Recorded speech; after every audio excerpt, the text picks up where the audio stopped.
Hello students.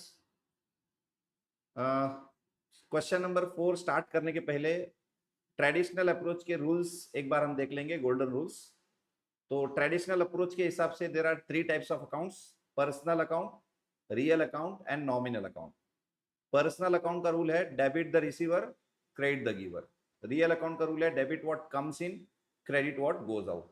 And nominal account का rule है debit all expenses and losses, credit all incomes and gains.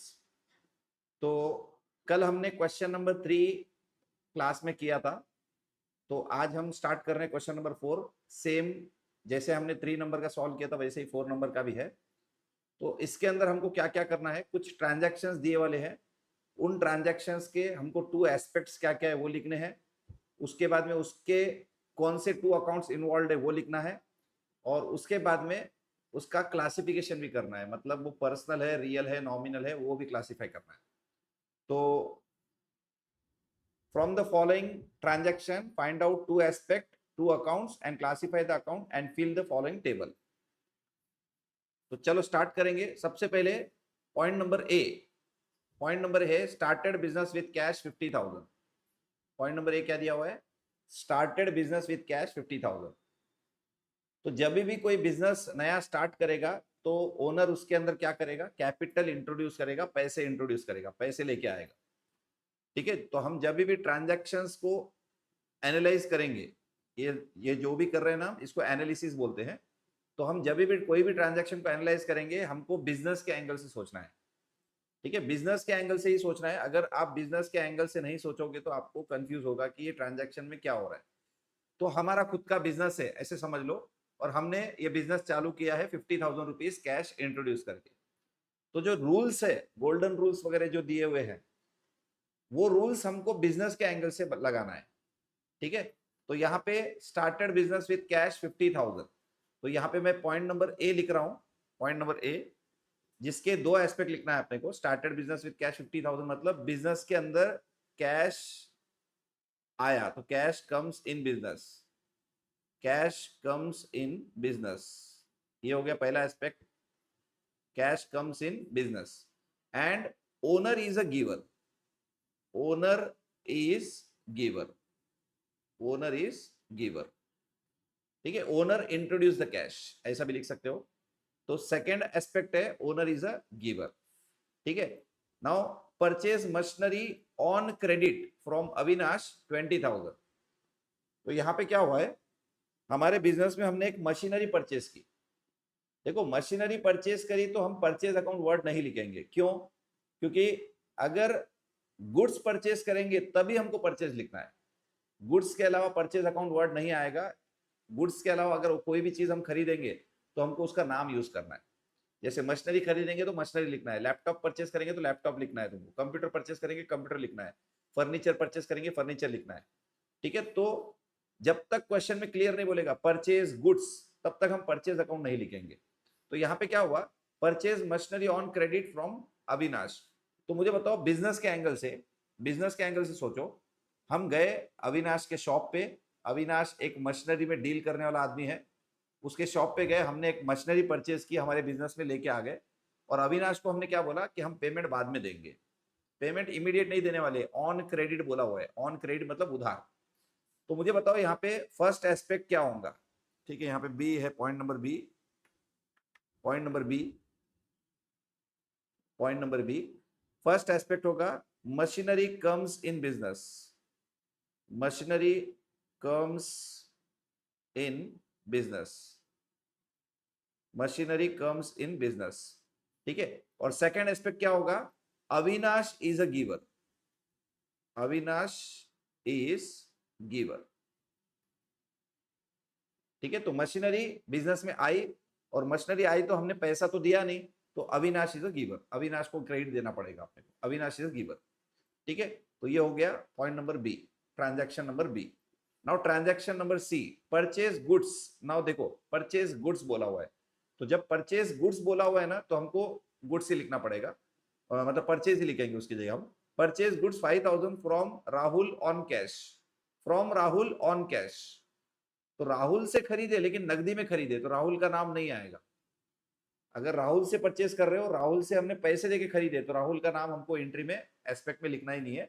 हमको यहाँ पे लिखना है, देखो, purchases is an expenses, purchases is an expenses, purchase of goods is an expenses, ठीक है, purchase of goods is an expenses, and cash goes out, cash goes out from business, ठीक है। तो cash goes out from business, purchases is an expenses and cash goes out from business, from business, ठीक है। तो यहां तक किसी को डाउट है क्या? कोई समझ में आया यहां तक? बिजनेस के एंगल से क्या हुआ, माल खरीदा, तो माल खरीदा तो हम परचेज अकाउंट यूज करेंगे, तो purchase account, purchase and expenses, and क्योंकि हमने पैसा देके खरीदा तो cash goes out from the business, business में से कैश गई तो cash goes out from the business.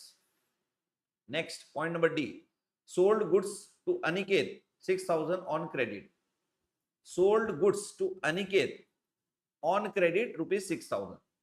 तो सबसे पहला मेरा एक पॉइंट है कि अनिकेत को हमने माल बेचा, और वो भी क्लियरली बोला हुआ है उधार में बेचा है।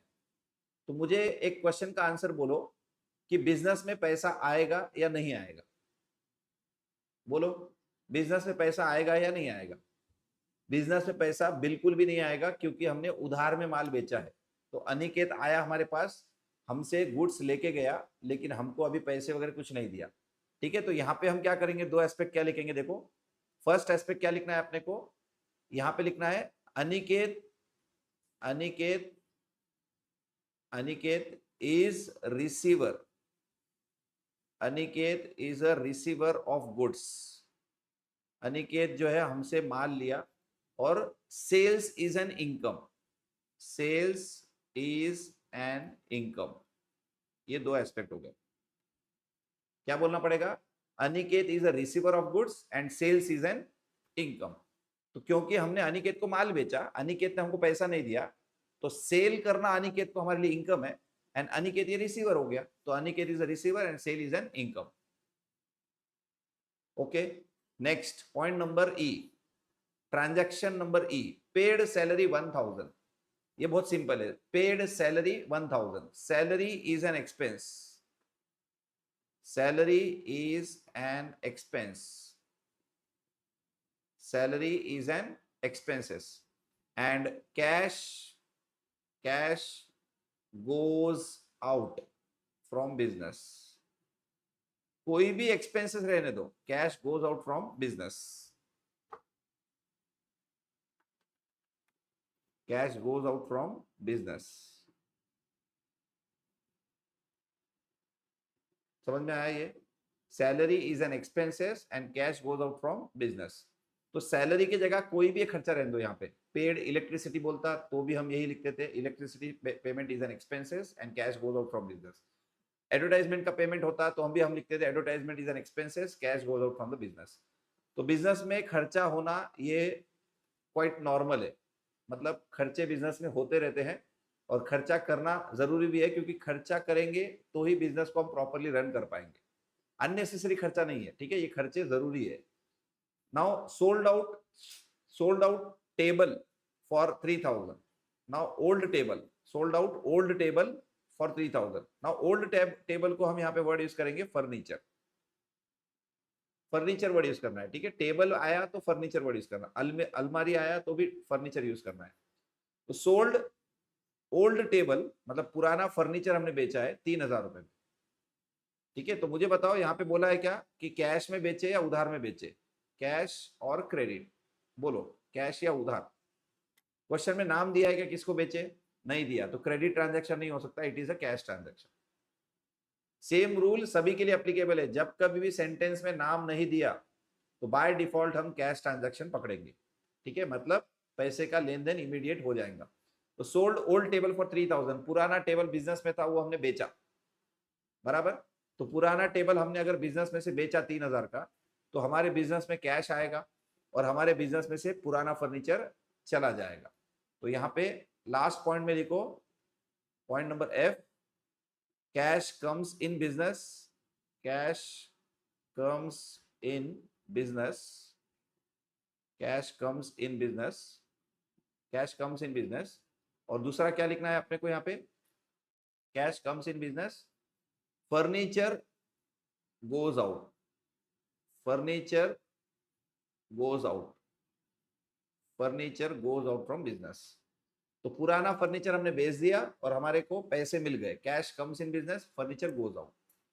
तो ये हो गया तुम्हारा एस्पेक्ट वाला पॉइंट। टू एस्पेक्ट्स लिखने थे हमको ट्रांजैक्शन में से, तो फर्स्ट एस्पेक्ट, सेकंड एस्पेक्ट, इस तरह से हमने पूरे ट्रांजैक्शन के दो एस्पेक्ट लिख दिए। ठीक है, नाउ टू एस्पेक्ट्स जो है, टू एस्पेक्ट वो तो लिखना ही है, कॉपी पेस्ट करना है अपने को, साथ में लिखना है टू अकाउंट्स भी। मतलब ये जो आपने दो एस्पेक्ट लिखे हैं उसमें अकाउंट कौन से इन्वॉल्व है। जैसे पहला क्या था, cash comes in business, owner is a giver. तो यहाँ पे तुमको क्या लिखना है, cash, cash comes in business, cash comes in business, owner is giver, owner is giver. ठीक है, सामने लिखना है उसके दो अकाउंट कौन से इन्वॉल्व है, एक है कैश अकाउंट और दूसरा है कैपिटल अकाउंट। ओनर जब भी बिजनेस में कुछ लाया तो हम क्या यूज करेंगे, कैपिटल। बिजनेस में ओनर जब भी कुछ लाएगा तो हम उसको क्या वर्ड यूज करेंगे, कैपिटल। ठीक है, now B point, B point, B वाला क्या है transaction, machinery comes in business, Avinash is a giver. तो यहां पे लिखना है machinery comes in business, machinery comes in business, machinery comes in business, Avinash is a giver, Avinash is giver. ठीक है, तो मशीनरी कम्स इन बिजनेस, तो कौन सा अकाउंट इन्वॉल्व है, मशीनरी अकाउंट। कौन सा अकाउंट इन्वॉल्व है, machinery account. And Avinash is a giver, तो दूसरा अकाउंट है अविनाश अकाउंट, अविनाश अकाउंट। ठीक है, मशीनरी खरीदे तो मशीनरी अकाउंट एक इन्वॉल्व है, और अविनाश ने दिया है तो अविनाश अकाउंट एक इन्वॉल्व है। नेक्स्ट थर्ड पॉइंट क्या था, purchases is an expenses, cash goes out from business. तो थर्ड ट्रांजैक्शन का एस्पेक्ट लिखना है, purchases, purchases, purchases is an expenses, purchases is an expenses, cash goes out from business, cash goes out। ठीक है, ना कौन से दो अकाउंट इन्वॉल्व है, एक है परचेज अकाउंट, एक है परचेज अकाउंट, और दूसरा कौन सा अकाउंट है, कैश अकाउंट। दूसरा अकाउंट कौन सा है, कैश अकाउंट। एक है परचेज अकाउंट और दूसरा है कैश अकाउंट, क्योंकि बिजनेस में जब भी हम कुछ गुड्स खरीदेंगे ना तो परचेज अकाउंट यूज करेंगे, और क्योंकि हमने पैसे देके परचेज किए हैं तो कैश अकाउंट भी एक इन्वॉल्व है, कैश गोज आउट। ठीक है, cash goes out. Next point number D, point number D क्या है, point number D, Aniket is a receiver of goods and sales is an income. तो लिखो यहां पे, Aniket, Aniket is receiver of goods, Aniket is receiver of goods and sales is an income, sale of goods is an income, sale of goods is an income। ठीक है, Aniket is a receiver of goods and sale of goods is an income. Now Aniket is a receiver of goods, तो Aniket account एक involve है, Aniket, Aniket account एक involve है, and sale of goods is an income, तो sales account एक involve है। Business के angle से क्या हुआ, बिजनेस के एंगल से हमने अनिकेत को माल बेचा और अनिकेत ने हमको पैसे नहीं दिया, तो अनिकेत ये हो गया रिसीवर, और हमने माल जो बेचा उसको हम बोलेंगे इनकम, इनकम अकाउंट क्रेडिट हो जाएगा, तो सेल्स अकाउंट आ जाएगा। ठीक है, point number E, point number E, salary is an expenses, cash goes out from business. Salary, salary is an expenses, salary is an expenses, cash goes out from business. Salary is an expenses, cash goes out from business. Now कौन से दो account involve है, एक तो है salary account, ठीक है, salary business के लिए एक्सपेंस है तो सैलरी अकाउंट एक इन्वॉल्व है, और दूसरा अकाउंट है कैश अकाउंट, कैश अकाउंट एक इन्वॉल्व है। तो सैलरी अकाउंट एक इन्वॉल्व है और कैश अकाउंट। ठीक है, लास्ट ट्रांजैक्शन क्या है? Cash comes in business and furniture goes out, cash comes in business and furniture goes out. तो यहाँ पे एज इट इज वो लिखना है ऊपर का, cash comes in business, cash comes in business and cash comes in business, furniture goes out, furniture goes out from business, furniture goes out. तो cash comes in business, तो कौन सा account involve है? कैश अकाउंट एक involve है, and furniture goes out, तो furniture account एक involve, furniture account.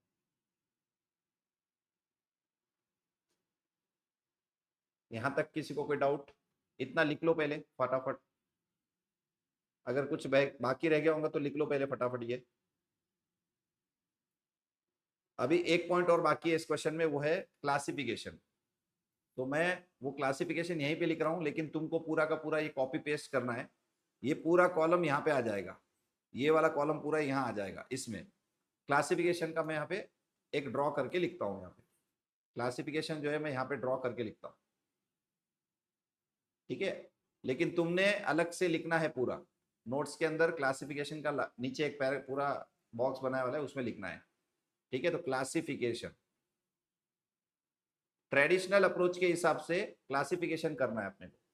Cash account किस में आएगा? Personal, real, nominal. Cash account किस में आएगा बोलो? Right, real account. Cash account किस में आएगा? Real account. कैपिटल अकाउंट किस में आएगा बताओ? कैपिटल अकाउंट किस में आएगा? नॉमिनल। अरे कैपिटल किसके लिए यूज करते हैं अपन? ओनर। तो ओनर के लिए हम कैपिटल जब यूज कर रहे हैं तो ओनर क्या है? पर्सनल में आएगा ना। हाँ, तो पर्सनल अकाउंट, कैपिटल अकाउंट किस में आएगा? Personal account. ठीक है, मशीनरी अकाउंट, मशीनरी अकाउंट किस में आएगा? Machinery account it is a real account, tangible real account. And Avinash account it is a personal account. Right, अब समझ में आ रहा है सबको? पर्सनल अकाउंट, क्योंकि नाम आ गया अविनाश, अविनाश पर्सनल अकाउंट में आएगा। परचेजेस, परचेजेस किस में आएगा? It is a nominal account. Purchases always nominal, sales always nominal. Cash account किस में आएगा? कैश अकाउंट किस में आएगा? Cash account is always real account as per traditional approach.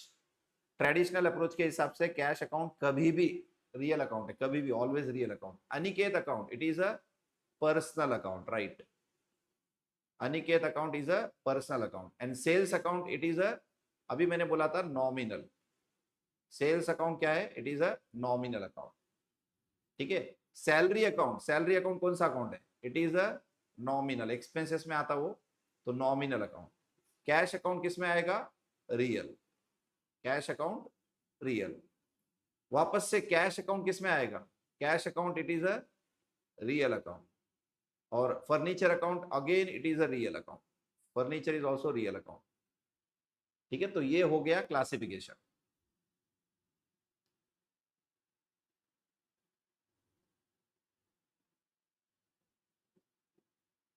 तो इसमें किसी को कोई डाउट? ट्रेडिशनल अप्रोच के हिसाब से इन ट्रांजैक्शंस को हमको एनालाइज करना था। एनालाइज करना मतलब क्या? कि बिजनेस के एंगल से हमको सोचना है कि ये ट्रांजैक्शन बिजनेस में हो रहे हैं तो बिजनेस में क्या हुआ, बिजनेस से पैसा गया या बिजनेस में पैसा आया, बिजनेस में से कोई चीज गई या बिजनेस से कोई चीज आई, बिजनेस में कुछ एक्सपेंस हुए या बिजनेस में कुछ इनकम हुई। ठीक है, एक्सपेंसेस हुआ, इनकम हुआ, उसका पेमेंट करे क्या, उसकी पैसे मिले क्या, वो अपने को ट्रांजैक्शन को एनालाइज करना है। तो सेंटेंसेस बहुत ही सिंपल लैंग्वेज में देगा, बस आपको उसको प्रॉपरली इंटरप्रेट करने आना चाहिए। ठीक है, ट्रेडिशनल अप्रोच के हिसाब से ऑलरेडी हमने डिस्कस किया, 3 टाइप के अकाउंट है, पर्सनल, रियल, नॉमिनल, और उनके रूल्स भी है। पर्सनल अकाउंट का रूल है debit the receiver, credit the giver. Real account का रूल है debit what comes in, credit what goes out. And nominal account का रूल है debit all expense and losses, credit all incomes and gains. ठीक है, accounting is all about debit and credit, सब कुछ debit और credit से चलने वाला है। तो आगे जो डेबिट क्रेडिट से चलने वाली चीज है वो अभी हम उसके बेसिक पढ़ रहे हैं समझो। ठीक है, आगे जाके इतने तुमको एनालिसिस एस्पेक्ट वगैरह कुछ करने की जरूरत नहीं पड़ेगी, direct we are going to pass journal entry. ठीक है, आगे जाके हम डायरेक्ट एंट्री पास करने में माहिर हो जाएंगे, तो ये चीजें हमको माइंड में ऑलरेडी करने आ जाएंगी, अपने को लिखने की कोई जरूरत नहीं पड़ेगी। ठीक है, इनिशियली हमको ये सब करना है। तो ये थर्ड वाला जो बॉक्स है आपको ये पूरा ऊपर का देख के कॉपी पेस्ट करना है। ठीक है, एज इट इज लिखना है। तो अभी मैं नेक्स्ट क्लास में क्वेश्चन नंबर 5, जो कि कंप्लीट एनालिसिस है। कंप्लीट एनालिसिस मतलब क्या, जहां पे तुमको सीरियल नंबर लिखना है, वो ट्रांजैक्शन जो क्वेश्चन में दिया है वो एज इट इज यहाँ पे लिखना है, टू एस्पेक्ट जो अभी हमने ऊपर लिखा था वो लिखना है, अकाउंट इन्वॉल्व अभी जो अपन ने यहाँ पे लिखे थे अकाउंट्स, टू अकाउंट्स, ये वाला कॉलम का ये लिखना है। उसके बाद क्लासिफिकेशन करना है उसका, पर मतलब यहाँ तक का तो हमने ऊपर ही किया हुआ है। 1 2 3 4 5 फर्स्ट 5 कॉलम्स का आंसर ऑलरेडी हमने ऊपर कर लिया है, क्वेश्चन नंबर 3 में भी किया है, क्वेश्चन नंबर 4 में भी किया है। नाउ अब हमको आगे क्या करना है, ये हमारे लिए नया पॉइंट है, ये हमारे लिए न्यू पॉइंट है, और ये हमारे लिए न्यू पॉइंट है। एक तो हमको लिखना है रूल अप्लाइड, कौन से रूल अप्लाई करके अपन उसको, रूल कौन सा अप्लाई करने वाले हैं, उसके बाद में कौन से अकाउंट को डेबिट करेंगे और कौन से अकाउंट को क्रेडिट करेंगे। ठीक है, तो ये पर्टिकुलर पॉइंट हम नेक्स्ट लेक्चर में कवर करेंगे। आज जो भी हुआ उसको एक बार रिवाइज करो। ठीक है, ये बेसिक है, जब तक बेसिक परफेक्ट नहीं होंगे तो आगे का उतना तुमको स्ट्रांग मजा नहीं आएगा, उतना अच्छे से समझ में नहीं आएगा। तो बेटर होगा कि आप अभी ही उसको क्या करो, समझने की कोशिश करो, और क्वेश्चंस मैं दूंगा उसकी प्रैक्टिस भी करना है। ठीक है, मैं कुछ सेल्फ प्रैक्टिस क्वेश्चन बोल के तुमको अलग से असाइनमेंट बोल के दूंगा, वो भी तुमको सॉल्व करना है सेल्फ में, और इफ पॉसिबल मुझे लाके दो, मैं चेक करके तुमको वापस दूंगा। ठीक है, तो नेक्स्ट लेक्चर में क्वेश्चन नंबर 5 हम करेंगे।